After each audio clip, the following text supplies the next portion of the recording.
Hello, and welcome to the Introverted Manager.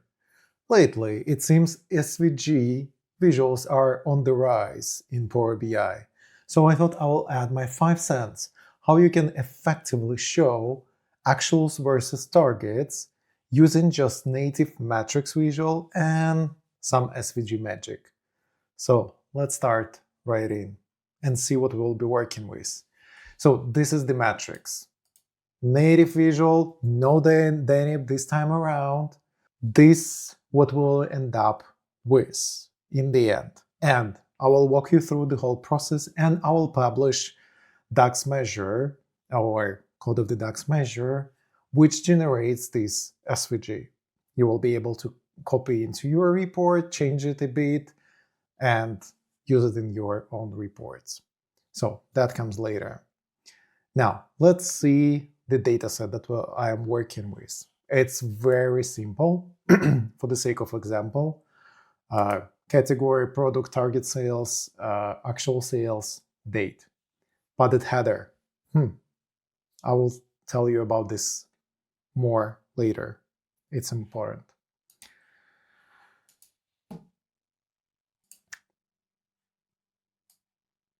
I'm only using one measure that calculates percent of completion. This is the measure, just simple sum of actual sales, simple sum of target sales, and then division. So this is my percent completion. Now, let's move on to the interesting part, which is how this SVG is generated. For this, I have another measure here, which generates all of this magic. If you're unfamiliar with SVG, this is basically an image format, the vector one, in comparison with JPEG, which probably most of you are familiar with. SVG do not lose their quality while scaled. So you can scale it to really high resolutions and they will look as crisp, which doesn't work. The same with JPEGs. Plus, there is a difference in weight or file size, not weight, file size. Most of the important parts, which are configurable, I moved into variables to make it easier to customize for your needs if need be. So what I start with is the measure that I'm using to display results. Here I'm specifying my percent completion, the only calculation I have here. Besides that, variables, width and height. This should be aligned with your metrics. If you go into matrix visual settings, scroll down to image size, here I'm specifying 64 by 64. If you're changing it, change it in SVG measure as well. Okay. And actually, let me start building this from scratch. I will make new page, I'll add there metrics, and we'll start building it. So you see how I'm customizing it. So first, what I would like to do is I will add rows. For rows, I would like to have categories. Okay, categories. And for columns, I would like to have months or date, as they call it, and I changed formatting for this field to 3ms, which is short month's name, as you can see here. And let me add my SVG measure. Okay, it's already working out of the box. However, as you can see, there is quite a stark difference between, let me move it here, what I have here and what I have here. I prefer the first one. So let's customize this matrix a bit. What I will do is first, layout and style presets. I'll change it to none to remove most of the standard formatting because I don't actually like defaults for Power BI, they haven't changed for years. Besides that, for grid, I will go to, let's say, options. I'll add some row padding. 5. Okay, yeah, could be, or maybe even 10. Could be as well, although looks a bit too big. What else? Maybe some grid lines. Could be, okay, yeah. Let's add vertical grid lines. Let's blank rows. No, for now, no. Let's keep it. Okay, for values, since we're using SVG measure and everything is rendered within that SVG, we don't actually need to customize values. But let's customize those column headers. I certainly would like to align it to the center, so they're aligned with the progress circles. Okay. And yeah, maybe add some bolding. Okay. Now with row headers, let me also align it to the right. Okay. Let me add some bold as well. We can probably turn off totals for now. For the sake of this example, it's not important. But the issue that you see here is that by default, Power BI aligns row headers to the top of the cell, which doesn't really work well in our examples, right? Because I want everything centered. And I want it centered in the cell, so it aligns with the center of the circles within the cells. So what can I do here? There is actually a workaround. Not a pretty one, but a workaround. What you can do is you can make calculated column in your table with the one that I have here, potted header. Within this calculated column, you can use hidden characters, Unicode characters, which basically add some space on top and at the bottom, which I have here. Unichar, and actually the repetition here in case you need to add more than a few in the beginning and more than a few at the bottom. Otherwise, if it's just one, you don't actually need it and you can delete this function. Unichar 10 is an empty symbol, character, however you call it. So I have it in front of my category and at the end of my category. And that, if I replace it with this calculated field, allow me to replace it, this produced this result. As you can see here, it actually moved header a bit down. So you can play with it so it aligns in your case, in case your sizing is differs. Okay, now also I don't actually like having padded header here on the left, so let's replace that with just empty string, so we remove it. I think it's pretty self-explanatory what's on the left and what's at the top. Okay, getting closer. And let's check image sizing, because by default it's different. So we kind of have different dimensions here in the cell as far as I can see. So let's change it to what I have in SVG measure. And what I have here by default is 64 by 64. So we can use that and change it to 64 by 64. 64 and 64. And it already looks more condensed and way better, actually. As you can see here already, before I dive into, I have 4 states in my SVG. So first is red highlight when it's below certain threshold, then yellow highlight if it's below another threshold, green if it's above certain threshold, and then if it's 100% or more, I'm drawing the completion circle. or emoji, or however you call it, image.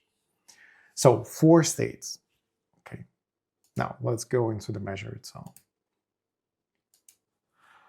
Okay, size we went through. Those colors are in variables, as I mentioned, so you can change it to your color scheme. However, here I'm always using IBCS color scheme. It uses colors which people are used to and have associate certain states with. So I'm usually sticking with this color scheme. Let's move on. This you can leave as is. It doesn't require much customization in this case. Let's move on to percentage. And here, I'm using Mac. Okay, let me start from inside out. Okay, so first, I'm rounding down the percentage that I'm getting. Reason being is that, for example, if I have 99.5%, it would show as complete because Power BI would round it to 100, which is not really what I want. If it's 99.5, I want to see 99% within the circle itself, right here. I don't want to see it as almost completed and see 100%. In this case, what I will see is 0.99, not 1. Okay, and then I'm also handling the case, just in case there is some bad data which is coming in where I'm getting a negative percentage for some reason or another. Maybe someone set incorrect targets, right? Happens. In this case, I'm getting max value between the percentage that I'm getting from the calculation or the 0, whichever is higher. If 0 is higher, then I will take 0 and show 0, which makes sense, I think. But important thing to mention. Okay, next thing is color coding, right? We already spoke about the colors. Here is where you set thresholds. In my case, everything below 70% is in red, between 70 and 90% in yellow, and above 90 is green. And above 100%, you see completion. Okay. Font family, font size, you can adjust for, again, your color scheme, your report. And then that's where magic happens. As you can see here, out of all of those variables and calculations, that's where SVGs get generated using concatenation of all of those variables together into one coherent SVG. I have 2 of those here, or actually even 3. First, progress SVG. This is the standard one that you're seeing. Separately is completion SVG, and for it, checkmark is generated separately or drawn separately. Okay, and we are arriving here where I have completion variable to see or to check against if it's 1 or 100% and above. In this case, I'm returning true. If it's below 100%, I'm returning false. And then here, in the end, depending on this, I'm returning either of SVG, either SVG, the circle SVG, or completion SVG. That's well, not simple. And actually, when it comes to generating SVGs, it's not always straightforward. So sometimes the easiest thing is to find existing SVG and rework it into a measure itself. Do all of those, move everything into variables and then adjust. Or you can also feed it into LLM, ChatGPT, and ask it to make DAX measure out of it. That also works. Not always, Sometimes it fails, sometimes it doesn't generate SVG properly. There are some rules and limitations, what Power BI can process and what it cannot. But it's also often works. Once you're done with customizing this, make sure that you also set data category to image URL. Otherwise, Power BI will not render image and actually will give you just SVG code. So change data category here to image URL.